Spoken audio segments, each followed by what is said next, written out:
Alright, Shalom. First and foremost of all praise, honor, and glory to the Heavenly Father and His only begotten Son, Yahweh, Bahashem, Yahweh Shai, Bahashem, Rakakwadash. Double honor to the Apostle, those a great millstone teaching us, so I'm saying truthful according to the Bible real well, and peace and blessings so select to the nation of Israel, take through the spirit and power of Yahweh Shema Shai, willing into the Lord's willing edifying lesson, as we have entered into 2023, the year that the hopeful year that Yahweh Shema Shai brings these prophecies to pass. These prophecies to pass, right?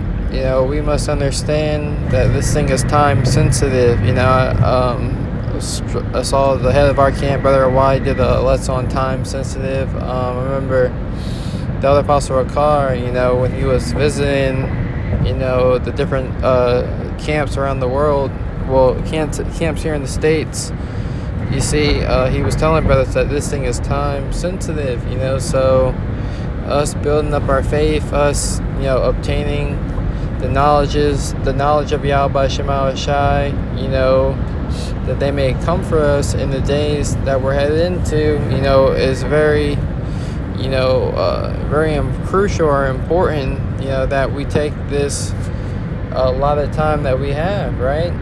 Let me get this in Ephesians. Right, it's in Ephesians chapter 5, verse 14. Wherefore he saith, Awake thou that sleepest, and arise from the dead, and the Mashiach shall give thee light. You see, and who sleep? Well, our people, the elect of Yahweh Shema Shai, some of them are still asleep, right? And the Lord has his men out there to preach the word, right? Just to preach the word unto you, that the Spirit of the Heavenly Father may gather in his men, his believers, men, women, and children, right? And the Lord has commanded us to awake. Where are we supposed to awake to? We're awaking to who we are. We're awakening to the righteousness of Yahweh Shema Shai. And we're coming out. We're rising from the dead. We're rising.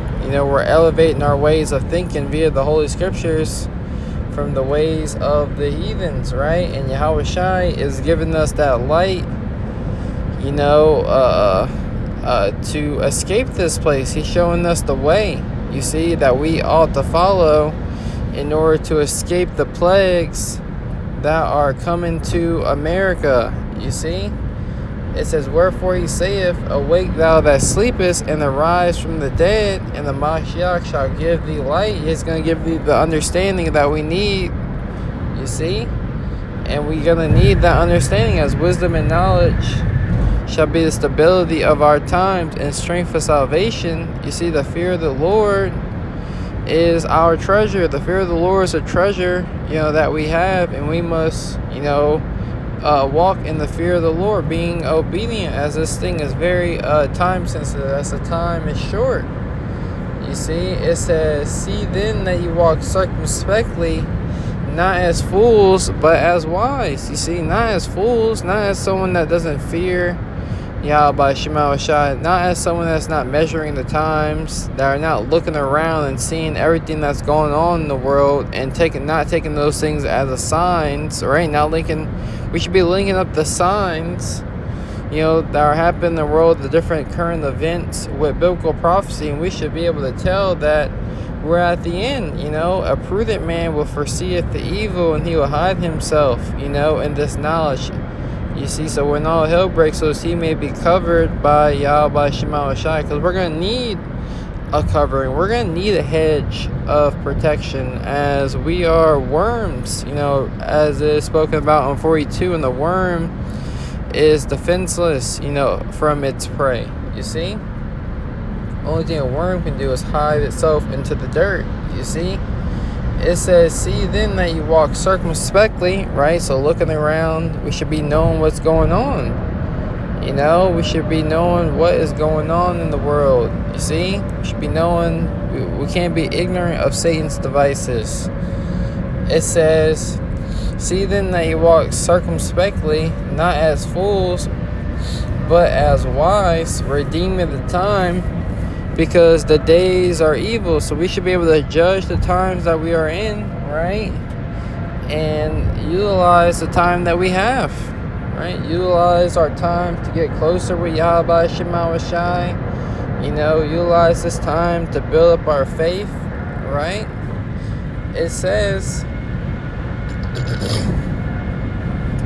wherefore be ye not unwise, right? But understanding what the will of the Lord is. The will of the Lord, as you see this CBDC, being pushed in the earth, as we see, Esau Edom is pushing his NWO agenda, right? Well, little do you know, brothers in the know, right? But those who are outside of this truth, right?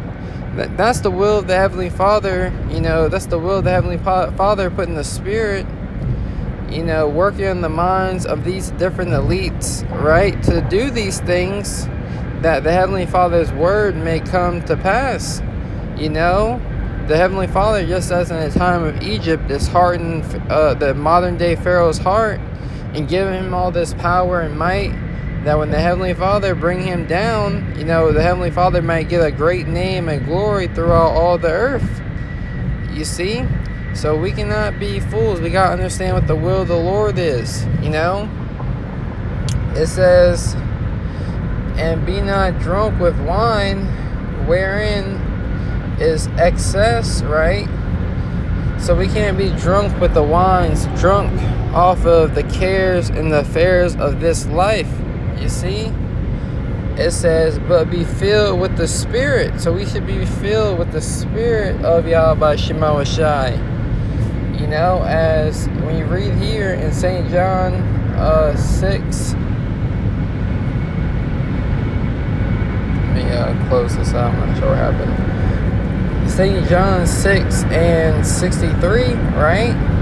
It says, is the Spirit that quickeneth, right? That word quickeneth means to make alive. As it tells you in Hebrews, right? For the word of the Most High is quick and powerful. So this word is where the power lies. The words of the Heavenly Father, the Holy Bible, the truth of the Holy Bible coming out. There's power in that,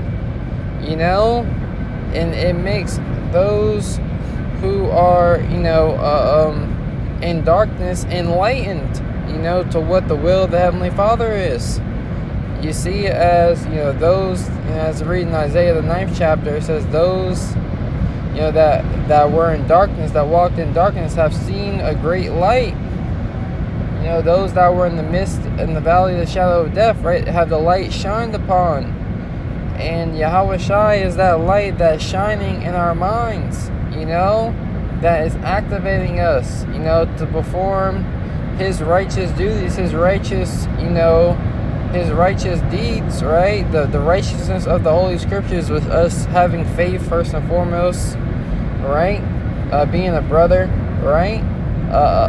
Taking rebuke, taking correction, and amending our ways and keeping the commandments to the best of our abilities, putting our best foot forward in this truth, as we see the day approaching, as we know that the time is short. It says, it is a spirit that quickeneth, the flesh profiteth nothing.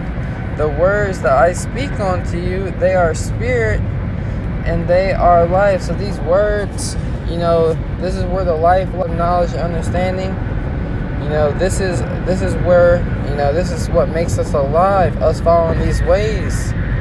And this is what's going to be our great defense, right, during these times of trouble. That's why we should take this truth very seriously.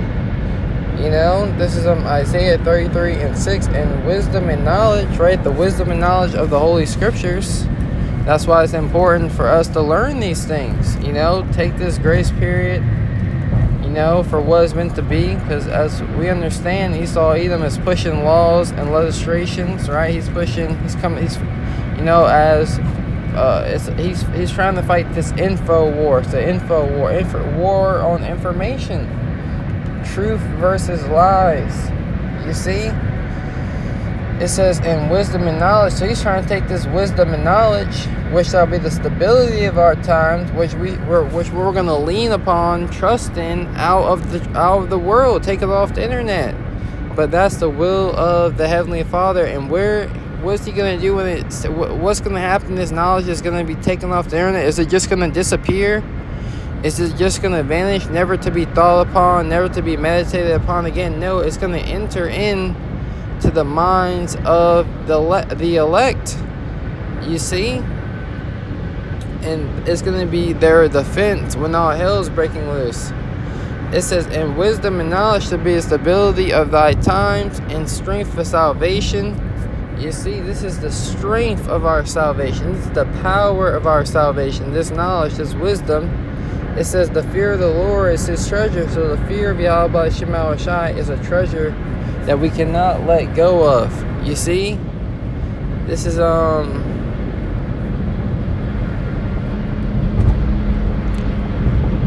the book of Hosea, chapter 12, verse 10, and it reads, right? Hosea 10 and 12, and it reads, sow to yourselves in righteousness. So we're supposed to be sowing in righteousness, right? Reap in mercy. So we sow things that we do upon the earth. We do those things in righteousness, which our righteousness is of Yahweh Shema Shai, right? He's the one who deems if we're righteous. That's why we must have our intent to do good, at the forefront of our minds, right? We're going to reap in mercy, and we're going to need mercy now more than ever. Break up your fallow ground. A fallow ground is an inactive, uncultivated ground, right? And it says, for it is time to seek the Lord. So we got to be activated, right? We got to become active in the spirit of our minds and seek Yahweh Shema Shai with all sincerity and in truth. It says, till he come and rain righteousness upon you. So we're looking for Yahweh Shema Shai to have mercy upon us, so now is the time to seek the Lord. As brothers have been going into this truth, it's very time sensitive, and without this knowledge, without this truth, without this wisdom, knowledge, and understanding, we're not going to be able to stand in the evil day. With that, Lord's willing, you're edified. I'm going to say shalom.